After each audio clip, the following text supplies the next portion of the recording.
Assalamualaikum warahmatullahi wabarakatuh. Perkenalkan, nama saya Yohanes Riowibowo dengan NPM 2485201017 dari Prodi Pendidikan Jasmani.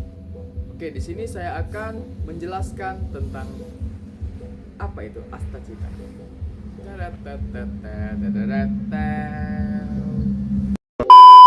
Oke, di sini saya membuat video untuk memenuhi tugas dari Pak Bram Fitma, yaitu tugasnya membahas tentang astacita. Apa itu astacita?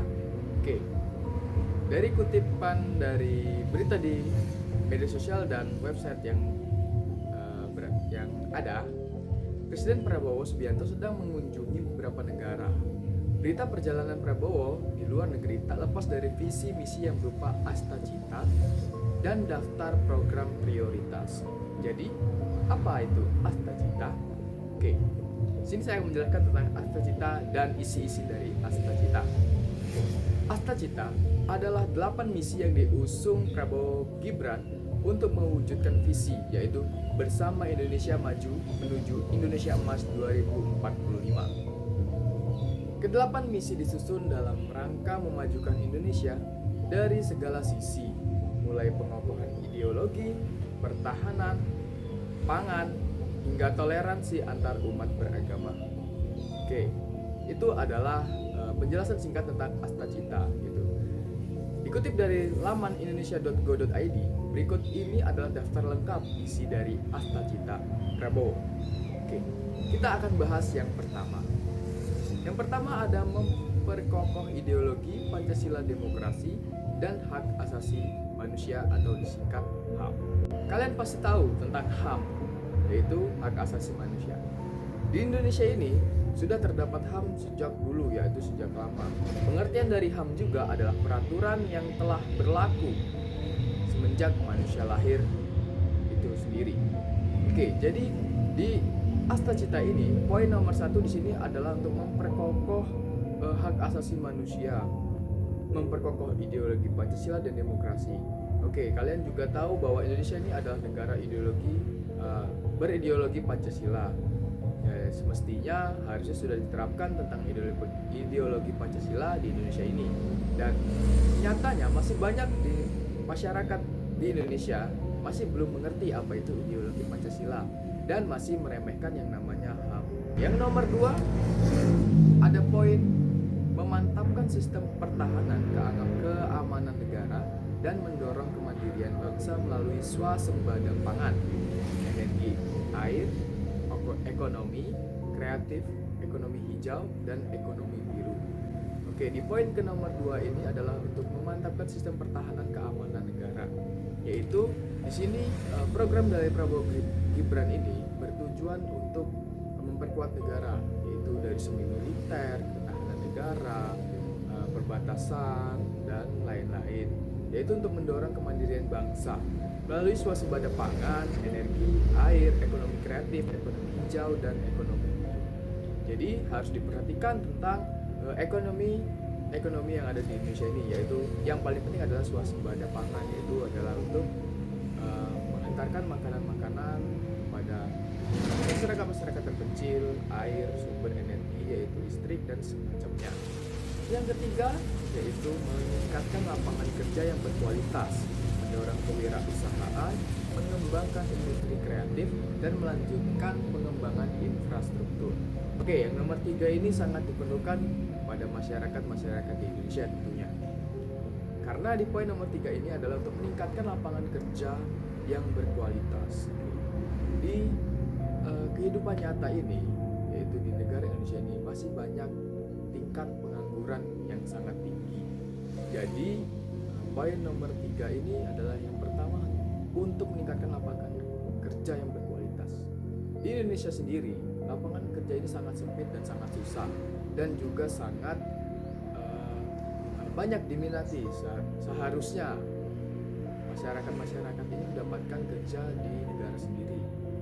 Jadi masih banyak kasus warga negara asing masih bekerja di Indonesia, dan juga warga negara Indonesia masih banyak bekerja di negara luar. Yang kedua di poin nomor 3 ini adalah untuk mendorong kewirausahaan dan mengembangkan industri kreatif. Apa itu kewirausahaan? Jadi kewirausahaan adalah sebagai sumber ekonomi dari negara. Bisa juga sebagai pabrik-pabrik, juga meningkatkan kualitas ekonomi negara dan semacamnya. Di poin yang nomor 4 ini ada memperkuat pembangunan sumber daya manusia atau SDM, sains teknologi, pendidikan, kesehatan, prestasi olahraga, kesetaraan gender, serta penguatan peran perempuan, pemuda, dan penyandang disabilitas. Oke, yang nomor 4 ini sangat penting untuk diwujudkan. Karena apa? Karena memperkuat pembangunan sumber daya manusia itu di Indonesia masih sangat kurang. Yaitu di Indonesia sendiri tercatat di negara Asia, masyarakat Indonesia dengan SDM termasuk rendah. Karena apa? Karena masyarakat itu sendiri dan kurang adanya seperti pembelajaran tentang SDM dan apapun jenisnya. Oke, itu adalah untuk poin yang SDM. Nah, dengan peningkatan sains, teknologi, pendidikan, kesehatan, dan prestasi olahraga, jadi di sini semua masyarakat bisa menikmati apa itu mendapatkan santunan dari pemerintah.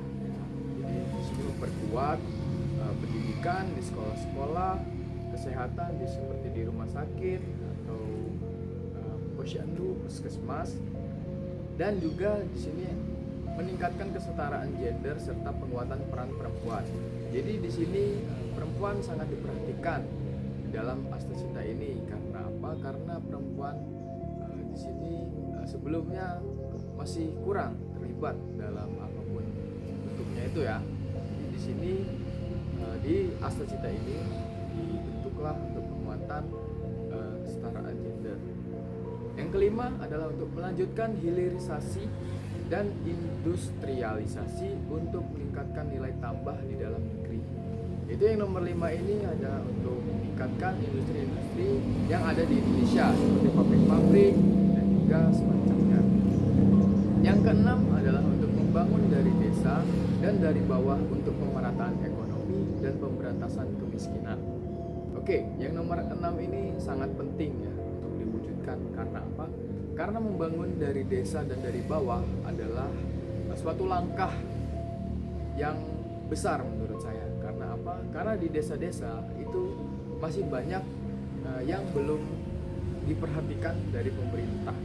Harusnya desa itu bisa meningkatkan karena adanya seperti aparatur kampung, seperti kepala kampung dan semacamnya, kecamatan. Tetapi dari sini masih banyak desa-desa yang masih kurang dalam ekonomi ya. Di sini juga dikatakan ada untuk pemerataan ekonomi dan pemberantasan kemiskinan. Dan mohon maaf bila negara di Indonesia ini masih banyak masyarakat yang miskin ya, karena itu tadi, karena tidak dapatnya lapangan pekerjaan dan semacamnya, dan di desa-desa hanya bisa bekerja serabutan atau semacamnya. Yang di poin ke-7 ada memperkuat reformasi politik, hukum dan birokrasi, serta memperkuat pencegahan dan pemberantasan korupsi dan narkoba. Nah, ini dia yang paling penting. Oke, yang nomor ke-7 ini memperkuat reformasi politik, hukum dan birokrasi. Di sini mengapa mengambil kata memperkuat ya? Karena orang pikir hukum di Indonesia ini masih sangat lemah. Tidak.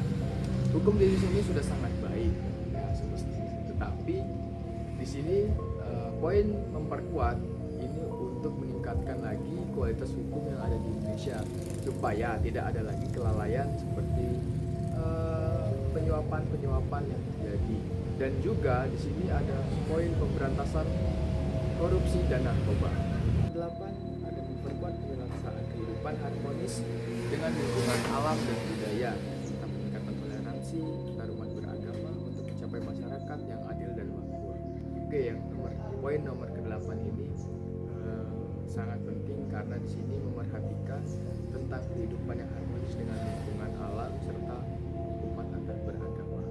Oke, mohon maaf sekali di Indonesia ini masih banyak tentang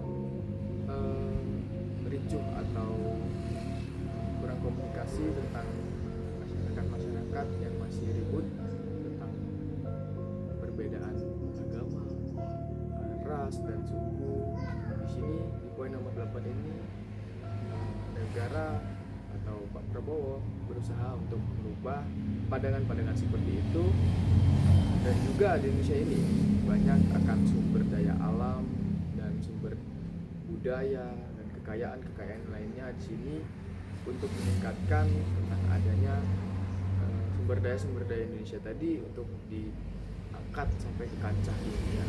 Oke, itu saja yang dapat disampaikan tentang Asta Cita ini, dan harapan saya Indonesia akan maju dan meningkat dengan adanya Asta Cita ini, dan juga semoga Asta Cita ini bisa terwujud dan juga bisa membawa Indonesia ke Indonesia Emas tahun 2045. Dan juga semoga dengan adanya Asta Cita ini tidak ada lagi seperti kasus-kasus buruk yang terjadi di Indonesia, dan semua itu kita bisa wujudkan dengan kesadaran masyarakat, dan untuknya para kita yaitu mahasiswa ini supaya bisa melanjutkan kekayaan yang diberikan kepada negara kita, supaya kita bisa mengangkat Indonesia sampai ke kancah dunia. Terima kasih, itu saja yang dapat saya sampaikan.